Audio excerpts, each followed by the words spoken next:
చేసి చూపించాను కదండి, చిక్కుడుకాయ టమాటా. మరి అది ఒకటే కర్రీతో అయితే మనం తినలేము కదా, దానికి సో అది దోసకాయ పప్పుచారు చేసి చూపిస్తాను. ఇది దానికి 1 కప్పు పప్పు అండి, ఎక్కువ చిక్కగా వస్తుంది. మామూలుగా చేసరికి 1 కప్పు పప్పు అండి. ఈ పప్పుని ముందే నానబెట్టాను, మీకు చూపించడం కోసం నేను కప్పు పెట్టి చూపిస్తున్నాను. ఇదే పప్పు నానితే చాలా ఎక్కువ అవుతుంది, ఇట్లా ఎక్కువ అవుతుంది. ఒక అర్ధగంట సేపు నానబెట్టినండి నేను. ఇది చింతపండు, దీనికి కావాల్సిన కొంచెం చింతపండు, ఎక్కువ వేస్తే పుల్లగా అవుతుంది సాంబార్. కొంచెం చింతపండు, ఒక్క దోసకాయ అంటారు దీన్ని, బుడమకాయ అంటారు, 2 విధాలుగా అంటారు. దోసకాయ, ఒక చిన్న ఉల్లిగడ్డ, పచ్చిమిరపకాయలు ఒక 4-5, కారం, సాల్ట్ అండి, పసుపు, అల్లం వెల్లిగడ్డ, కొంచెం బెల్లము, సాంబార్ మసాలా, జీలకర్ర, ఆవాలు, జీలకర్ర మెంతుల పొడి, కరివేపాకు, కొత్తిమీర. ఓకే, ఇప్పుడు అది స్టార్ట్ చేసుకుందాం. మనం స్టవ్ వెలిగించి ఫస్ట్ పప్పును కుక్కర్లో వేద్దాం. ఓకే, స్టవ్ వెలిగించి కుక్కర్లో వేద్దాం.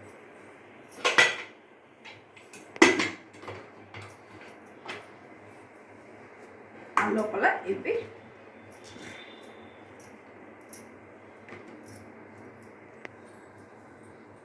ఇవి కోసి పెడతాం. పప్పు ఉడికే లోపల ఇవి ప్రిపేర్ చేద్దాం. ఎండిమిరపకాయలు చెప్పలేదండి, కొన్ని ఎండిమిరపకాయలు కూడా వేస్తే బాగుంటుంది.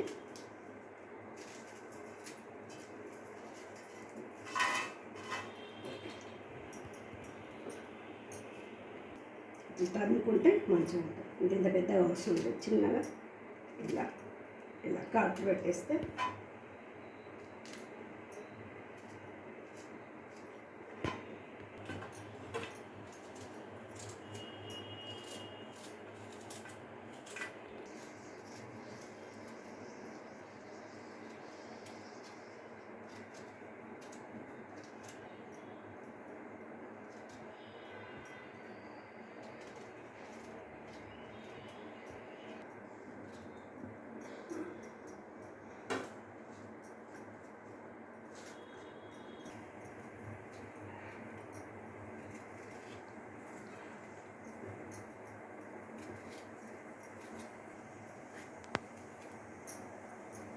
ఓకే అండి, కోసాను.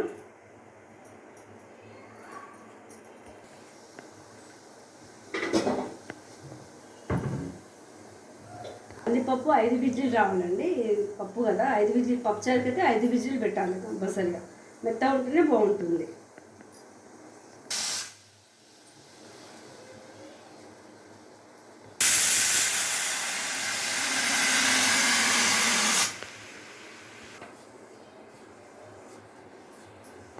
ఐదు విజిల్ అయిందండి పప్పు. ఇప్పుడు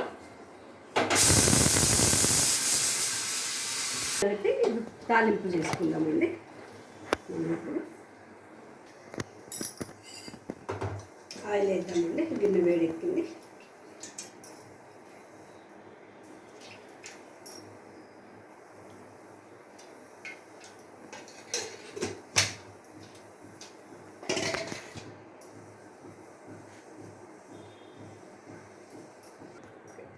ఆయిల్ వేడెక్కిందండి. ఆవాలు, జీలకర్ర,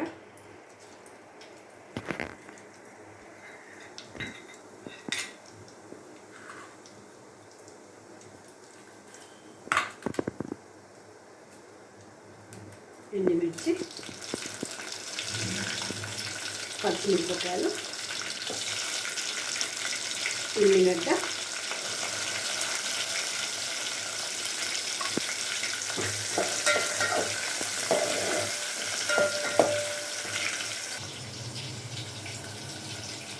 వేయండి, అల్లం వెల్లిగడ్డ, పసుపు 1 స్పూను,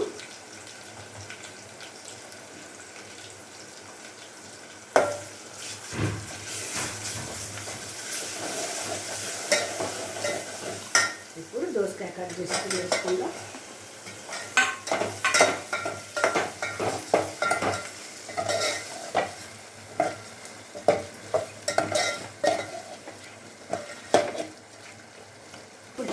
వేద్దామండి.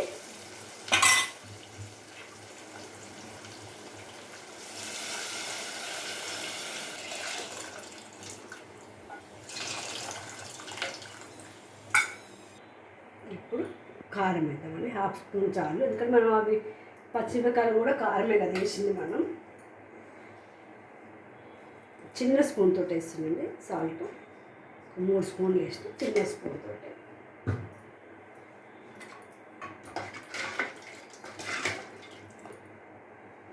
జీలకర్ర మెంతుల పొడి అన్నా కదండి, అది వేసి చూపిస్తుంది. ఇప్పుడు సాంబార్ పొడి కదండి, ఇంత చాలు. బెల్లము టేస్ట్ వస్తుంది, పులుపు కూడా తగ్గిస్తుంది, మంచి టేస్ట్ వస్తుందండి. ఓకే, ఇప్పుడు కరివేపాకు, ఇప్పుడు కొత్తిమీర,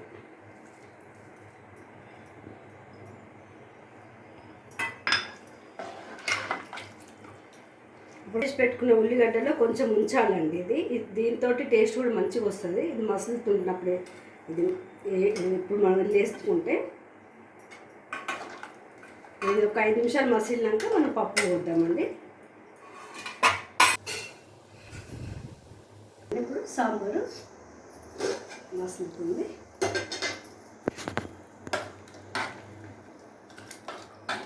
ఓకే, మసులుతుంది. పప్పు వేద్దాం మనం ఇప్పుడు. కందిపప్పు,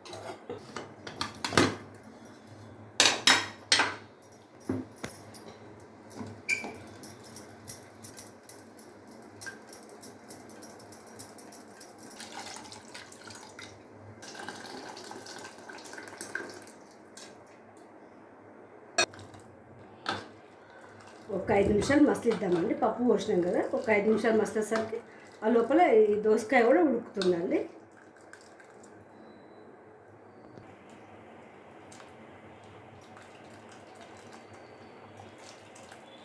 సాంబార్ ఎలా అయిందో,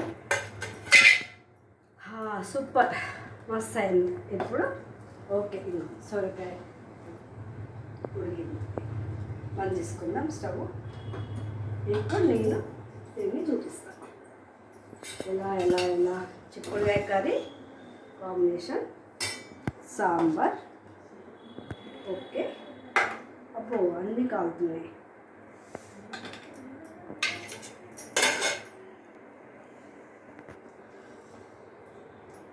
చాలా వేడి ఉంది.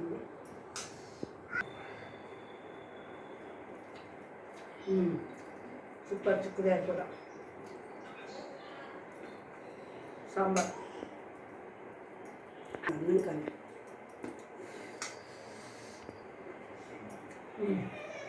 సాంబార్ అయితే బాగుందండి. దోసకాయ సాంబార్ సూపర్ ఉంది. మీరు కూడా ట్రై చేయండి, ఎలా ఉందో నాకు చెప్పండి.